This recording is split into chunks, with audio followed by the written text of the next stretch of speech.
Good morning or evening, depending on where you're at. Welcome to the webinar today. Today's webinar is Big Data Analytics and Product Quality.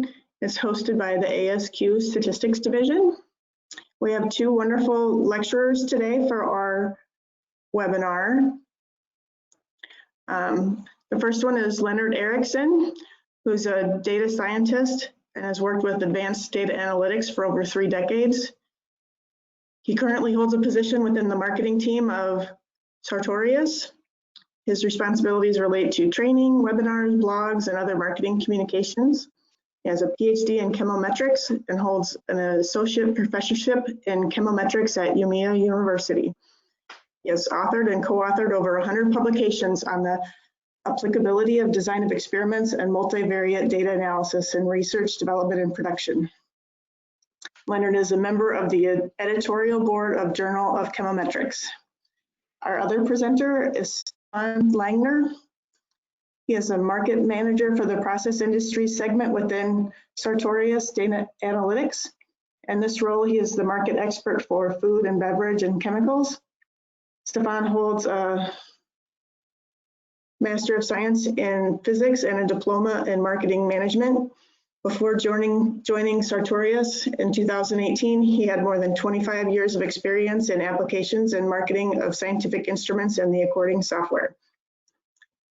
A couple housekeeping items. If you're having any technical difficulties, you can send me a question and I'll try to help you. Also, if you have any questions for the presenters during the webinar, you can also type those into the questions and we will read those out at the end of the presentation and get some answers on those. And with that, I'll turn it over to our presenters and we'll start the webinar. Thank you very much for the kind introduction. This is Stefan speaking, and I will be taking the first part of today's webinar on big data analytics and product quality. And let's have a first look at the agenda to begin with. Leonard, next, thank you. So as mentioned, my colleague Leonard Eriksson will be taking the second part and I will get started by introducing our company very briefly, Sartorius Data Analytics. Then we will get right into the subject matter by looking at principal components analysis and how it is applied in process analytics, process data analytics. I will have a brief application example for you dealing with raw material quality assessment. Next will be a partial least squares projection to latent structures, another method that we use very frequently, just abbreviate PLS. Leonard will have an application example for that one around process optimization. Next, we will have orthogonal PLS, OPLS. This is a specialty of ours and it's also proprietary to us. It's an extension to PLS. Leonard will explain this and he will also talk about the third application, a batch evolution modeling around a chemical reaction. And after that, I will be back for some conclusions and a lookout. Yep, so let's jump right in with introducing our company. Next slide, please, Leonard. So what I like to do is to say that unlike many other companies that do data analytics nowadays, we were born in the lab rather than in the cloud. And that means that we have more than 30 years of experience in the field. Basically, the company was founded in 1987 by 2 professors from Umeå University in northern Sweden, Svante Wold and Rolf Carlson, who also invented chemometrics, the so-called Simple methodology, and OPLS, what I just mentioned. We have several patented technologies in design of experiments and multivariate data analysis. And this slide shows you, Leonard, you can click once more, please. Nope, there's something wrong with that slide. Okay, then I'll just talk over it. So as you can see that what we do is spans research, development and manufacturing. And we begin on the left-hand side with a design of experiments, DOE, which you can't see right now, unfortunately, experimentation. And the purpose of that is to determine the best operating conditions of a process and to find an optimum recipe for a product.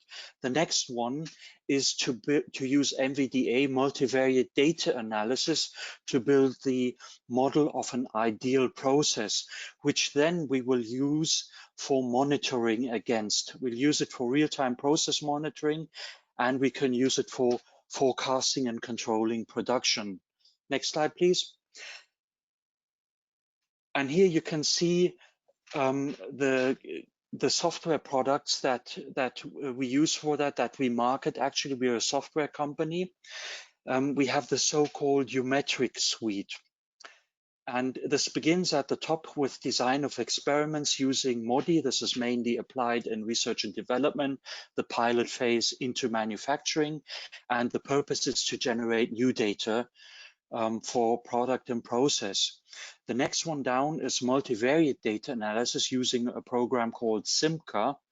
And that already relies on historical process data, meaning historical data that have been measured using sensors and other means and have been stored in a data historian or another database that we can access. And this model that we then build with SIMCA is used in the software SIMCA Online, which is a real-time monitoring tool. And this real-time monitoring tool has two add-on applications, the Control Advisor and Active Dashboard. Control Advisor is an extension that takes it from simple monitoring to full closed loop supervisory process control. And Active Dashboard is, as the name says, a dashboard that uses a web interface to access many different SIMCA Online installations that you may have running around the globe and gives you an overview of what they are doing, but also with full drill down capabilities to the single variable. Okay, next slide, please.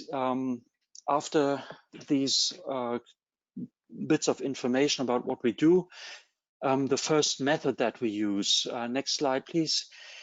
I would like to begin by talking about principal components analysis. I guess you being statisticians, many of you, or even all of you, may know or are even using PCA, principal components analysis, on a daily basis. Nevertheless, I would like to briefly reiterate to get us all on the same page. So PCA is the basic method that we use for multivariate data analysis with projections. And it is works on a matrix we call X, and that consists of n rows of observations or measurements and k columns of variables that we have measured. And PCA is particularly useful for the analysis or gaining an overview of spectral-like data, for instance, from NIR, UV, X-ray, and whatever. Also, chromatographic data works very well, so HPLC, GC, etc., or any kind of time series or other type of progress data from all kinds of sensors, be it temperature, pressure, flow rate, etc. So this is what we can use. And PCA as such is commonly described as finding the lines and planes of closest fit to systems of points in space. And as I already indicated, its most important application is to represent a data table for an overview. And that means as a low dimensional plane with usually no more than 2 to 5 dimensions. And more specifically, to look at data clustering, to find trends, to detect outliers, to see relationships between observations and variables and between the variables themselves. With a little more mathematical view of things and also more visual on the left, I'll get to that in a second. What we are doing is finding those lines and planes, hyperplanes, and k-dimensional space. we are modeling, and this modeling can be expressed. You will have seen many equations relating to PCA. This is a matrix type of expression consisting of 3 terms. The first one is actually from pre-processing and is nothing else than the average of the X variables that we're looking at. The second term is a matrix product of the scores, so-called scores matrix, and the loadings matrix. And the third term is a residual matrix that contains the noise or the error. I'll be back with that in a second, but let's turn to the graphic representation for a minute. So basically what we're doing is we're creating a line along the direction of largest variance of those scores that we are looking at. And obviously that leads to, if we look at this 3-dimensional example here, that the cylinder around this line is basically contains the residual variance that is minimized by using that least squares approach. Next slide, please. So basically what we're doing is we're performing a coordinate transform that is defined by those principal components. The components T are columns in the score matrix T, and they are the coordinates of the original observations now in the model hyperplane. The components P of the loading matrix, they define the orientation of this PC plane, the principal components plane, with respect to the original X variables. And they do also describe the size, the magnitude of the correlation of the variables with the scores, and whether this correlation is positive or negative. We'll see much more of that in the practical example. For now, I would like to summarize with that the lower dimensionality of the transform compared to the original is with usually 2 to 5 components or dimensions being sufficient for a good description of the data. Is that what makes it such a powerful tool for creating an overview and learning the characteristics, which we'll do right now by looking at this raw material quality example. So what you can see over here on the left-hand side is a distribution plot of original data. We're looking at a characterization of a raw material used in a pharmaceutical process to create some kind of an active ingredient. We have 58 batches of incoming goods at hand that we're looking at, coming from 3 different suppliers that we call L1 through L3, and that span a period of roughly 2 years of incoming goods. And as you can see, most is happening on the left-hand side of this graph. What we have done here is that we have binned the particle size distribution of the particulate matter of those the raw materials into 250 plus bins, meaning variables ranging from 2.5 microns to 115 microns in size. And so the raw material, the raw data of the 45 batches that we are using to create our model are displayed in this graph, and the 13 batches that we'll be using for testing and for the prediction we will be seeing then later. Okay, so this is PCA applied. We found out that a 2-component PCA model is very much sufficient to describe the data to 95.2% and to predict its variability with 94.7%. So this is a very good, a very strong model. And you can also see the data reduction at work, because it's basically one point in this so-called score plot, in the score scatter plot, that refers to one of the distribution curves that we have seen on the previous slide. And we'll also be able to make a first assessment of what our 3 suppliers are doing. These are color coded in green with L1, blue L2 and 3 L3, and you can see that L1 has a fairly tight distribution, which is a bit to the right of the center point and distributed along the central horizontal axis of that score plot. So it looks quite good. The next one is L2. I would say that is all over the place, mainly in the top half of the plot, but also a few below. And there's also the one that is out of the 95% confidence interval, which is indicated with this ellipse.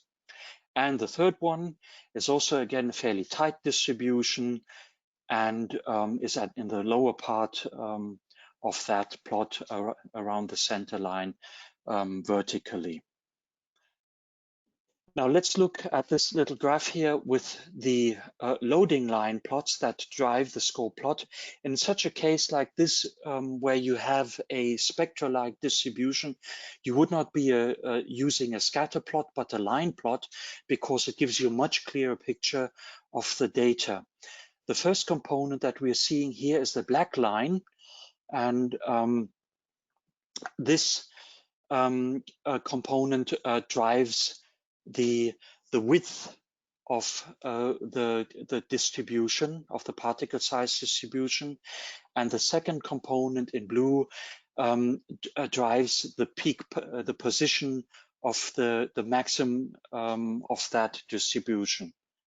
So these are the two that we have. Now, before we look at the evaluation of our test sets, our prediction sets, let's take a step back and briefly discuss what we are actually looking for. So we want to have some relevant quality related questions answered, like first beginning with, how do the test set batches that we'll be throwing at the PCA model look like? How do they conform with the model? Are there any mismatches? Are there batches that do not fit the model well? Are the three suppliers still shipping raw material quality the same as before? Is there any change in the characteristics over time for the three suppliers? And please note that the 13 test batches are the most recent ones, the most recent shipments by the three suppliers, so that we will be able to draw that conclusion, how they change over time. And here is the result of that. The plot on the left-hand side is that one with the new 13 batches being predicted by the model, and we compare that with a plot on the right of this, which is the same one that we saw on one of the previous slides, but it's just scaled a bit differently, so it has a more quadratic appearance.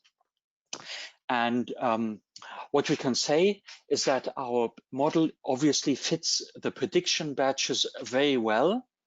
They are all in the 95% confidence interval.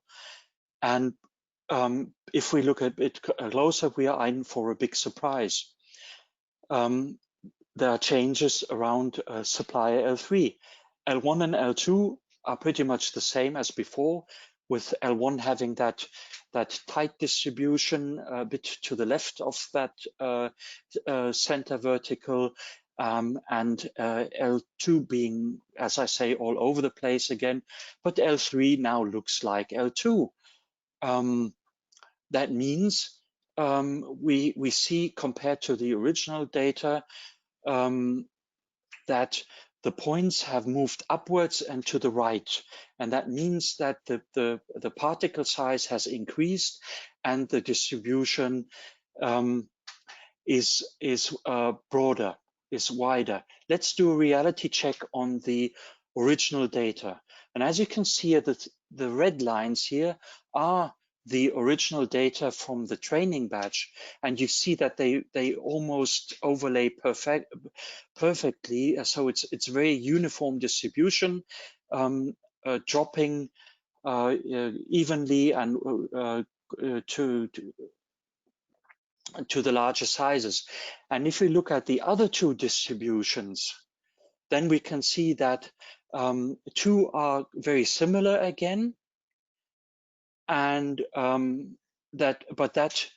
their maximum has moved a bit to larger particle sizes. Also, it seems that the distribution may be a bit wider. And with the third one, we can definitely say that the maximum has shifted even further and the distribution is wider.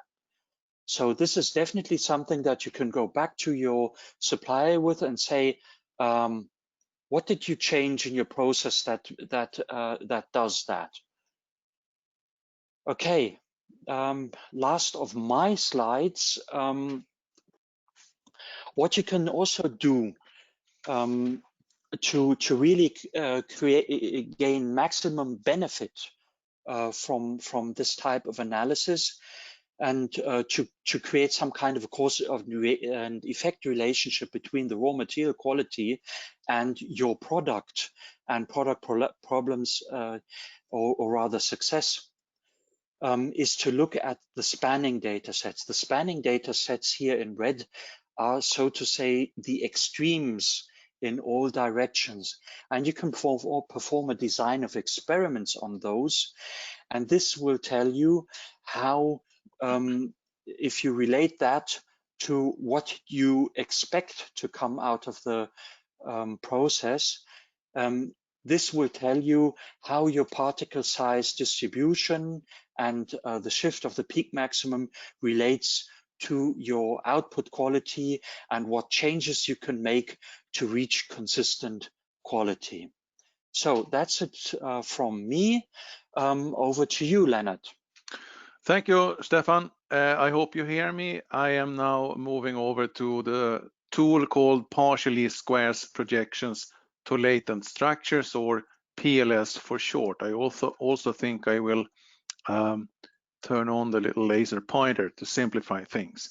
So this is a slide that shows from a simplistic point of view architecture of data tables that are involved when you're doing process modeling. And the leftmost situation, that is the one that Stefan has been addressing, where you have one block of data representing either the raw material or the process, and you're using principal component analysis and try to, in the context of raw material quality characteristics, define a quality control model. Or if it is a process that's evolving, you try to define a situation where you understand that the process is operating as it should. And if a process is deviating from a normal good trajectory, then the objective using PCA is to do early fault detection and diagnostics and finding the so-called assignable causes. What I'm going to talk about now in the middle section of this presentation is the middle layout, where in addition to the process inputs, you also have one or more process outputs. It could be qualities or concentrations of or whatever percentage of alcohol in red wine or whatever you are modeling. And then the last example that I will also be touching upon briefly at the end of this presentation will address this slightly more elaborate architecture of data, but I will come back to that. So from now on, what we are discussing is the situation where we have two blocks of data. We have the process inputs and one or more process outputs representing yield or quality or throughput or whatever. And the tools we're using is then called PLS, which means that you want to predict the output from the input. And PLS is a regression extension of principal component analysis. And formally using, let's say, more a statistical approach is that while PCA is a maximum variance projection method of the X block or X space, PLS is a maximum covariance projection, finding the maximum overlapping directions between the process inputs and the process outputs. Similarly to PCA, PLS is a multivariate projection method, a latent variable method, meaning it represents data in terms of scores and loadings and so on. And the easiest way, I think, to understand PCA is to understand or regard it as that it's fitting two PCA-like models at the same time one for the process input data block and another latent variable model for the process output data block, and then it will align them using this maximum covariance objective. The second data set that we're using comes also from our tutorial sets of data examples, as did the first one. It deals with process optimization. And first, a few words about optimization in general. Optimization is often straightforward if you just have one response variable or Y variable, as we say, but it becomes more complex if you have two or more process outputs or Y variables to consider at the same time, because sometimes you want to minimize one response and you want to maximize another, and the third one should be driven within a numerical interval, a target, a window, neither to be minimized nor maximized. Responses can also be said on this slide negatively or inversely correlated, meaning that they cannot be maximized or minimized at the same time. And then another thing to consider is how you weigh or prioritize among the responses. Optionality, is it a requirement or a wish to achieve certain numerical targets on the responses? And then a fourth thing to consider is that there might be restrictions, constraints in regarding the process inputs, that there could be forbidden zones that you would like to stay out of. So the goal in any optimization is to find conditions, process input conditions, where the goals for all the process outputs are met as good as possible. The tutorial data set that we're using in this context is called Solving. It comes from mining industry. It deals with the optimization of a mineral sorting plant. And here we are involving an element called the design of experiments, which, if you can involve it, ensures high quality in your data. There are three factors or process inputs, X variables, that you can control in this process. It is the load of the iron ore coming down from the mine into this magnetic separator. So this is simply the tonnage in of rocky material on the conveyor belt into this grinding and mineral sorting plant. And then there are two magnetic separators that are possible to regulate in terms of the speed of these magnetic separators. Since this is iron ore, it is magnetic. So this is the speed of the first and the second one. Then we are deliberately changing the settings, the feed, and the speed of these magnetic separators using design of experiments. And because we have three factors, we are moving around in the three-dimensional problem. I am now using the laser pointer. I hope this reproduces well. And the 8 yellow points are the so-called factorial experiments, 8 combinations, low and high. We are running a couple of standard conditions or center points that we are replicating 3 times. And then we are running a total of 6 additional experiments positioned on the axis of the factors. So that the axis extends like this and this and this. So it essentially means we're running 1 red point on each face of this die or this cube. And then at the different combinations, we're then measuring different process outputs. So the DOE here, that's the process input, X block. And then we measure different process outputs. Some of them represents throughput. We have 2 variables called PAR and FAR, the different product streams. They represent throughput, and they will depend a lot on the feed into the process.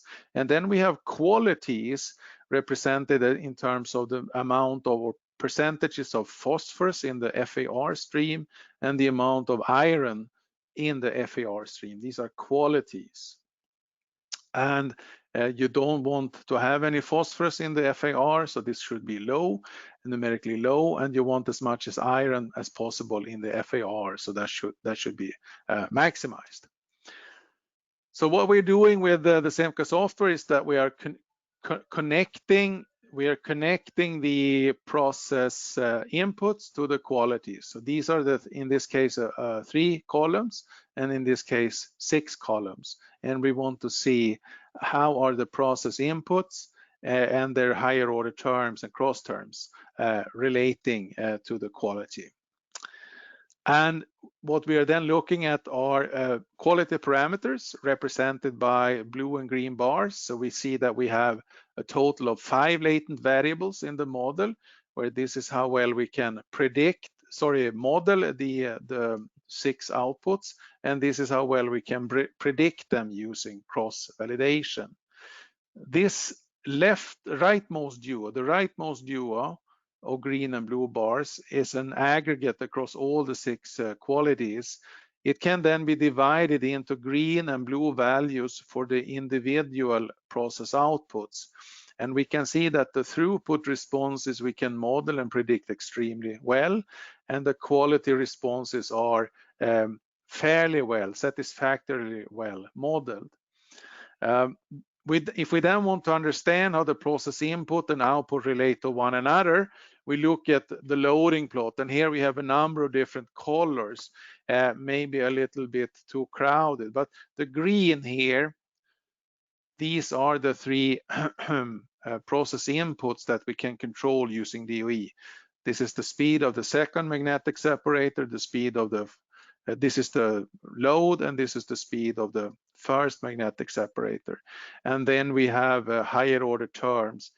The 6 outputs, the 6 Y variables are given red quality. Here we have PAR and FAR. These are throughputs, and it comes as no surprise that they are related to the load.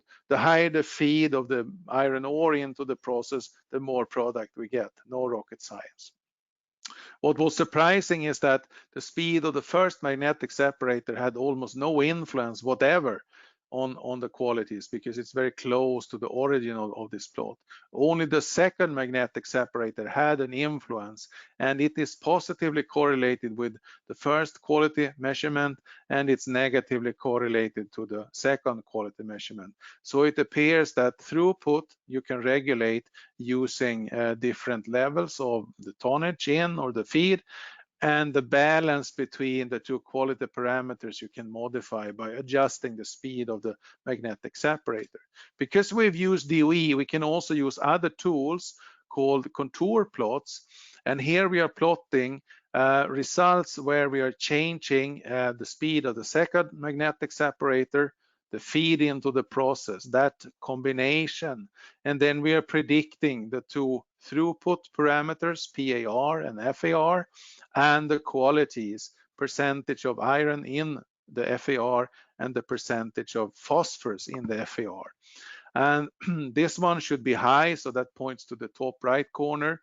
This one should be high, points to the top right corner. This one should be low, points to the top right corner. This one should be high, points to the bottom right corner. So we have a little conflict here, and we need a compromise. And that compromise is called a sweet spot plot, which can be thought of as a superimposition of these 2. We're just overlaying these 4 contour plots and looking at the demands. Where do we have an area where all the demands on our responses are fulfilled? And then we're also indicating the most favorable point, the most favorable setting for the feed and the speed of the second magnetic separator, giving this optimal compromise between the 4 most important process outputs. On top of that, we can also apply Monte Carlo simulations, which is something we use when we estimate the so-called design space of a process. So a design space application means we are using risk assessment, and if we see a green area, as we do in this plot, then we see that here we have a low risk region, a small risk, less than 1% of failing to comply with specifications, numerical demands on our responses. And estimating a design space is something that we do almost every day with our clients in pharma and biopharma. But the concept of a design space is also gradually spreading into other industrial sectors. The third tool that we're going to discuss, we will do that in connection with the third application, is called Orthogonal PLS. And Orthogonal PLS is an extension or modification of PLS that will facilitate model interpretation. And the hallmark or the characteristic of OPLS is that it will actually split explained variance in the X block in two parts. It will divide the systematic variability in the X block in two parts. One part that is predictive to the process outputs, and one part that systematically changing within the process input variables, but not necessarily being predictive. So the basic argument why you would use OPLS is simplified interpretability. There can never ever, I emphasize, never ever be a claim that OPLS or PLS predict better or worse than the other one. It's just interpretation we're going for. And often when we apply OPLS, we have only one single process output. It means that the Y block here has only one single column. Then that is when OPLS really has its merit over PLS, a single process output. And when we do that, we can only have one predictive component as a result, and that means that the interpretation is very, very simple. The third application is again drawn from our tutorial set of examples that you can see on our websites, our webinars, and also being used in our trainings. It deals with a chemical reaction. So now we're going over to a batch process. It means that we have a time evolution, and we have every batch can be regarded as a sheet in this middle three-dimensional data structure. We can have a two-way data table representing initial starting data, set points, and we can have another 2D data table, two-way data table representing final qualities. In a batch process, it could be, or within cell culture, it could be the final titer, the final cell densities and viable cells and so on, and the different levels of both metabolites and other nutritious agents that are added. But we can also measure a lot of these things during the evolution of a batch at 1 hour or half an hour or 10 minutes or every single minute resolution. It depends on the dynamics. And we can then use all of these tools that we discuss here to analyze various portions of these data. So this is a chemical batch reaction that comes from JSK. And the batches represent a chemical reaction. It's a hydrogenation reaction converting nitrobenzene to aniline, and they have a duration of around 50 minutes. Here we have more information on the data. So it is the conversion of nitrobenzene to aniline, and you're using a design of experiments to encode both normal conditions and process deviations. So the normal conditions are run 6 times, and that means 40 degrees of temperature and 0.6 mole per liter of the concentration of nitrobenzene. And then you're using DOE to modify temperature and the concentration. And then there are also 2 deliberate changes indicating or simulating more deliberate process upsets. So running these 6 batches, then you would have the starting configuration given by the DOE down here. And then in addition, you would then for every 10 minutes or every minute or however is your resolution, measure additional data.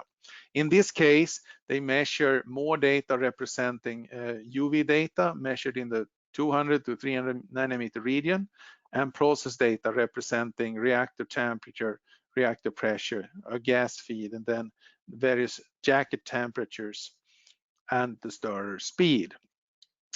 So with that sort of data, we can then, using the normal operating condition as defining the desired pathway, we can then define what we call a control chart for batches. So this plot is to be read that down here we have the duration up to 50 minutes, the lifetime of the chemical reaction, if you wish.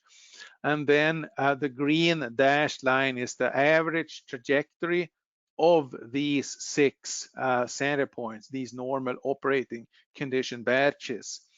And then the dashed red lines are the ±3 standard deviations. We had a number of different batches that deviated, these 4 corners plus these 2 more deliberate changes. And in order not to overcomplicate things, we're just visualizing 2 of these tested batches, the DOE7 and DOE10 in the control chart. And the DOE7, that's the blue line, and that's a fast batch which produces a lot of product. And the DOE10 is a very slow batch which doesn't give a lot of conversion and a lot of product. And we see that this control chart estimated using OPLS spots the difference from normal operating condition right away. The slow batch is constantly identified and confirmed as being different from the normal operating condition, whereas the fast batch after around 1.7 minutes deviate and violate the upper control limit.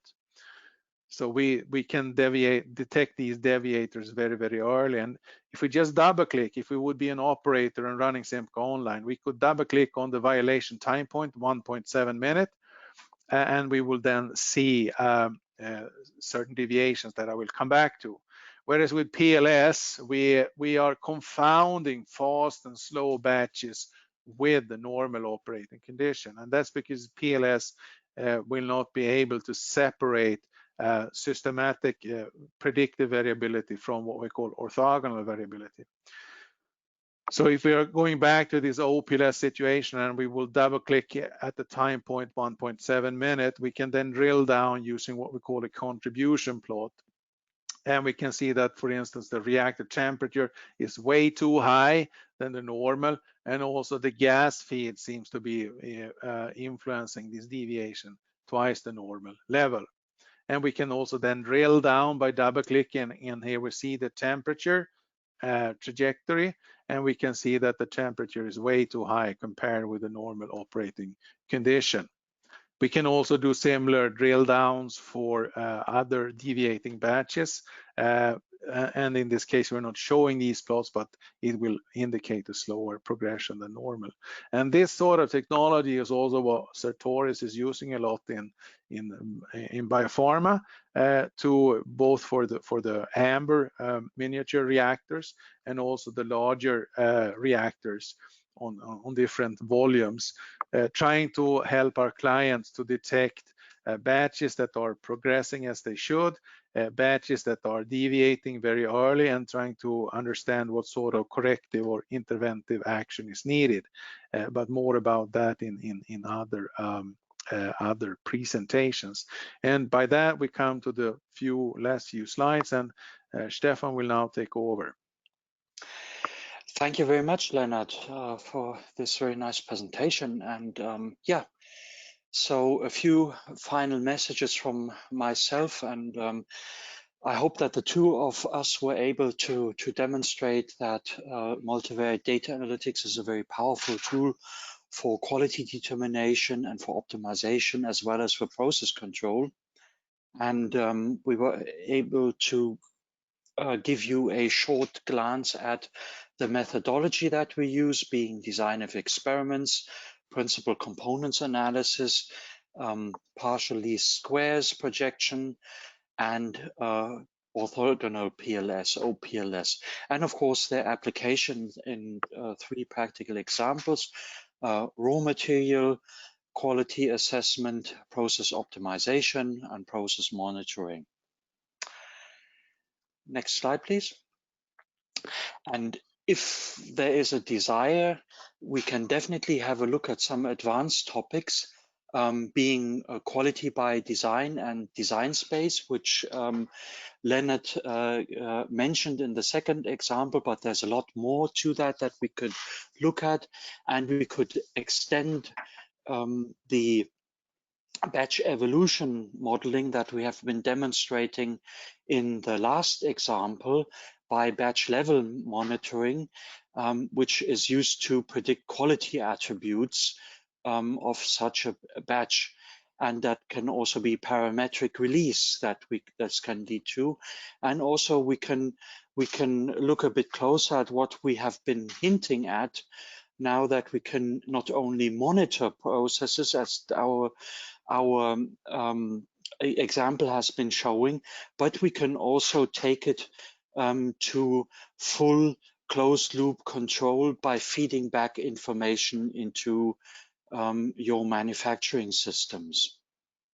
Yeah, and that's it basically. Thank you very much for your attention, and back to you, Jenny.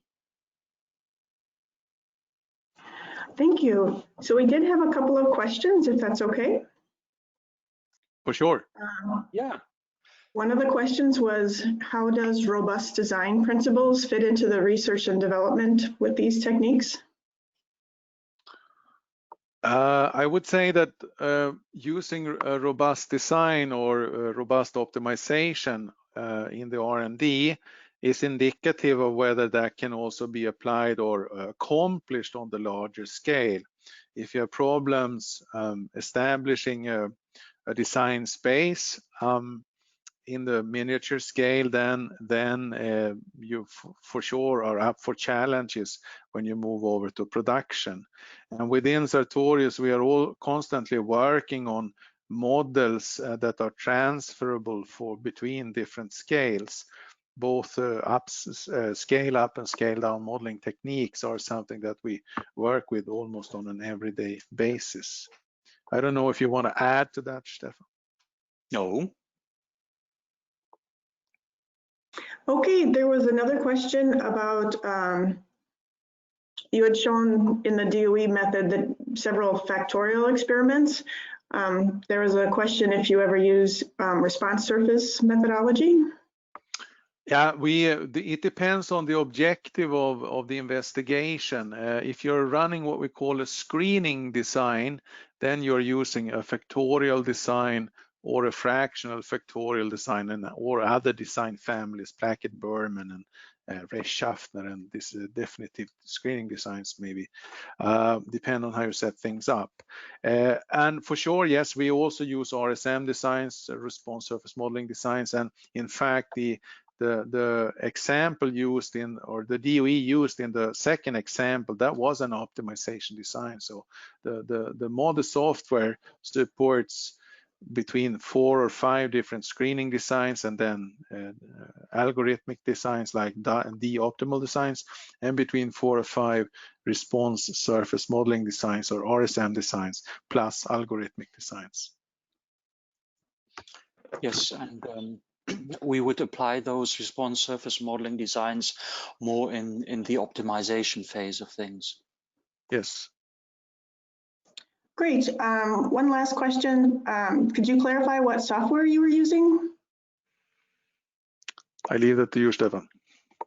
Yes, we were using 3 different types of software that I briefly mentioned in the beginning of the presentation.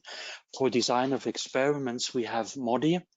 For the multivariate data analysis, we have been using Simca.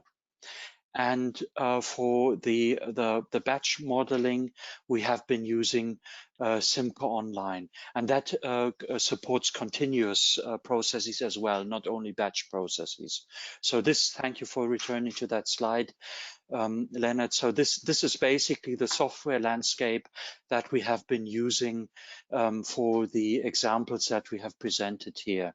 The design of experiments with Monte, Simca for MVDA, and Simca Online for the process modeling, batch level modeling, monitoring, sorry. Okay, great.